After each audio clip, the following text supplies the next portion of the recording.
On s'y habitue, c'est des bonnes choses, mais comme d'habitude, ça serait résumer un peu trop le match simplement.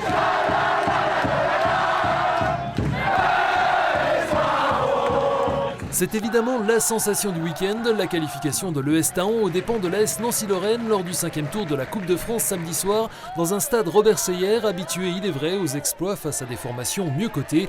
Deux divisions séparaient ainsi les Nancéens des Vosgiens en blanc. Ces derniers, totalement décomplexés, ont pris les commandes dès les premières minutes et se sont montrés plus piquants que le club au Chardon en première période. La SNL avait certes fait un peu tourner son effectif, mais cela n'enlève rien au talent des locaux. En témoigne l'action du seul but de cette rencontre à la 36e minute. Matt Condy trouvant Diego Alves sur son côté droit, débordement et centre millimétré à destination d'Anis Oumédou. De la qualité et du courage pour les Thaonais qui vont parfaitement résister et contenir des Nancéens remontés qui trouveront une fois la barre transversale au retour des vestiaires, mais manqueront ensuite de justesse pour espérer inverser la tendance. De l'autre côté du terrain, Anis Oumédou aurait même pu réaliser le break en toute fin de match. Qu'importe, Thaon est qualifié et sera au 6e tour, une juste récompense pour une équipe qui a connu un début de saison compliqué en National 3 et y a décroché sa première victoire seulement une semaine plus tôt.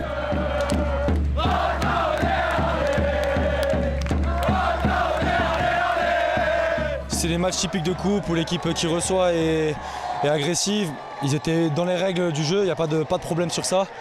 C'était nous, on aurait dû mettre beaucoup plus d'impact, beaucoup plus de vérité, beaucoup plus de pressing, plein de choses qui nous ont manqué. On a fait une très bonne première mi-temps, on les a mis pas mal en difficulté sur des phases offensives. Défensivement, on n'a rien lâché et deuxième mi-temps, c'était plutôt compliqué. Mais voilà, tout le monde a fait le taf défensivement et on n'a pas encaissé. Le début de saison était cohérent, on n'était pas récompensé, on manquait de réussite et d'efficacité. On a été récompensé le week-end dernier.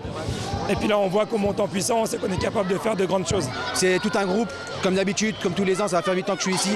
On est vraiment une famille et sur chaque match, chacun se bat pour l'autre, c'est ça qui est extraordinaire.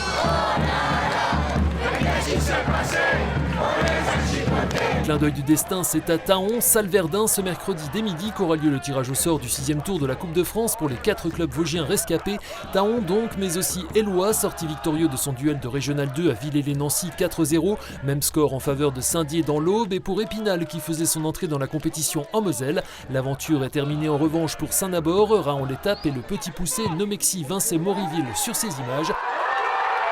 Les Nomexiens, en rouge, ont longtemps cru pouvoir réitérer leur exploit du tour précédent face à un nouvel adversaire supérieur de 4 divisions, Saint-Méziéry. Les Vosgiens ont ouvert la marque à l'heure de jeu avant d'être rejoints au score 20 minutes plus tard et ont connu un épilogue cruel. On se dirigeait tout droit vers les tirs au but quand les visiteurs ont finalement pris l'avantage au bout des 5 minutes du temps additionnel. Nous reviendrons plus largement sur cette rencontre et les résultats de ce 5e tour de la Coupe de France dans l'émission Côté Sport avec l'entraîneur nomexien Michael Collas. Du très haut niveau samedi soir à Poissompré pour le premier match à domicile de la saison des Wildcats d'Épinal, champions de France en titre de D1 et les Dracards de Caen, demi-finalistes des derniers playoffs. Deux formations une nouvelle fois candidates au premier rôle. Avantage tout d'abord aux Normands qui ont ouvert le score sur ce break de Marc Beckstead à la fin du premier tiers-temps. Après une nouvelle réorganisation de ces trios offensifs due aux absences de Mathus Rudzan et Nathan Gantz, les Verts et Noirs seront plus tranchants dans la deuxième période et vont longtemps buter sur l'ancien international Ronan Kemener, meilleur portier de la division la saison passée. Quel arrêt de Kemener! Les Wildcats seront récompensés à la 38e minute sur ce tir de Philippe Nemchek dévié par le patin d'un défenseur canet dans ses filets, un partout. Suivra un véritable duel de gardiens entre Kemener et un excellent Antoine Bonvalo qui vont maintenir à flot leur équipe. Ils seront tous deux élus hommes du match. Épinal fera finalement la différence en power play à la 52e minute sur ce jeu en triangle conclu de près par Armand Jaillat. 2-1 et une deuxième victoire en 2 journées. On appréhendait un peu ce match à domicile, ce premier match à domicile, on savait qu'il y avait à avoir un peu de pression, un peu d'attente du côté des supporters, mais on a fait un gros match, c'est les deux grosses équipes qui sont affrontées, ça ressemblait beaucoup à un match de play-off. En vrai, pour un début de saison, on ne pouvait pas attendre mieux pour un premier match à domicile, avec la victoire au bout. Ça jouait bien des deux côtés, voilà, c'était un bon match de hockey, mais qui n'a pas tourné en notre faveur ce soir. Titre perso, ça te fait quelque chose de revenir ici à Poissompré? Ouais, ça fait plaisir, j'étais pas revenu depuis 5 ans, depuis la fin de l'ère Gamio, donc non, j'ai revu des amis et c'est toujours un plaisir de jouer dans cette belle ambiance. À suivre pour les Wildcats, un déplacement à Valenciennes, promu 2D2, où ils retrouveront deux anciens spinaliens, Audric Donnet et Victor Breton. C'est maintenant les gars qu'il faut creuser les cartes. Allez,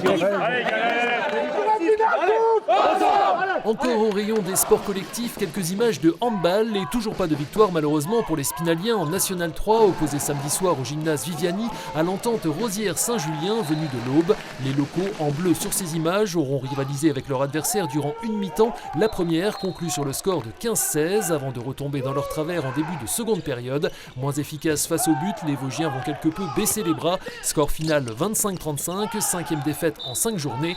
Bon dernier, les Spinaliens joueront samedi prochain à Beauvais.